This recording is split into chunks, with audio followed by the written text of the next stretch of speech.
Shane, you told me before we started recording that you actually have a driver of the day I do. ready to go. Yeah. So I'm going to let you jump in first on this one. Who are your defining performances of the weekend or of the Sunday? Sorry. So we had a couple of great performances this Sunday. I need to get back out of the championship standings and go back onto the race results. There we go. So Perez and Leclerc are standout performances for me. Leclerc doing everything he possibly could do to get that Ferrari into, keep it in P4. He had a bit of a lonely race, but managed to just kept it on the track, didn't make any mistakes, and kept it in P4.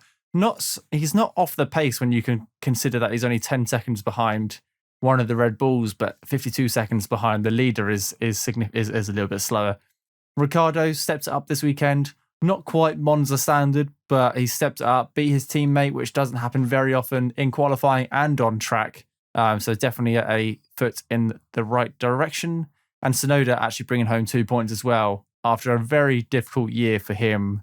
Good to see him bring in a couple of points. And where did Gasly finish? Oh, he didn't finish. He DNF'd, yeah. Yeah, so it's good race for Tsunoda. And like you said, Vettel also, due to the strategy, managed to bring home 1 point. So a couple of really good performances this weekend.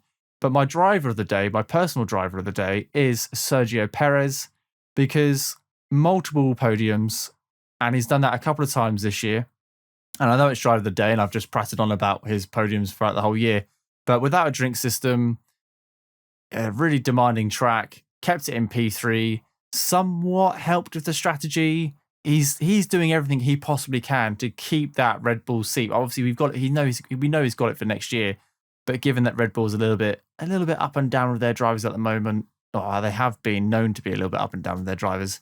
I think he's doing an absolute stellar job. Max and Lewis are in a different league, but my personal driver of the day is Sergio Perez. Just a great performance with limited resources with regards to the water, and great job.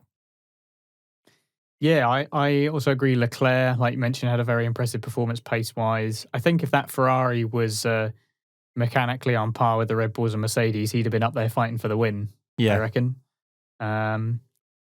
I'm going to go with Sebastian Vettel, though, who was flush with great overtakes all the way through. There's a reason why he has more overtakes than anyone else on track this season so far, and that he was able to make them happen. He combined his calm racecraft with a great strategy from Aston Martin to nab a point from P18 in a car that really did not look to have much authority on the timing sheets during the build-up to Sunday.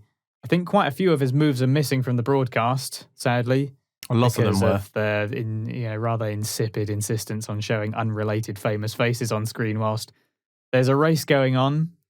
But I digress. Sebastian Vettel, driver of the day for me. I think he really had quite an underrated drive to grab a point, and Aston Martin were a little bit weak and wobbly pace-wise, but they had a good strategy for what they had, and it could have been much more if Stroll hadn't had that tangle with Latifi. But individual performance, Sebastian Vettel for me. And of course, the actual driver of the day was Maxwell Steppen, which I can understand why that was a clear vote, because he started second, won the race, and pretty much dominated every leg of the weekend. It was pretty phenomenal. No, he started first and won the race, didn't he? Yeah, he started on pole and held on to that win come the end by having an extremely stalwart drive against Lewis Hamilton, will be more. So it's no mean feat, and obviously he's very popular for obvious reasons. So it's a great job. Yeah, that's understandable. So it's a great job from Verstappen.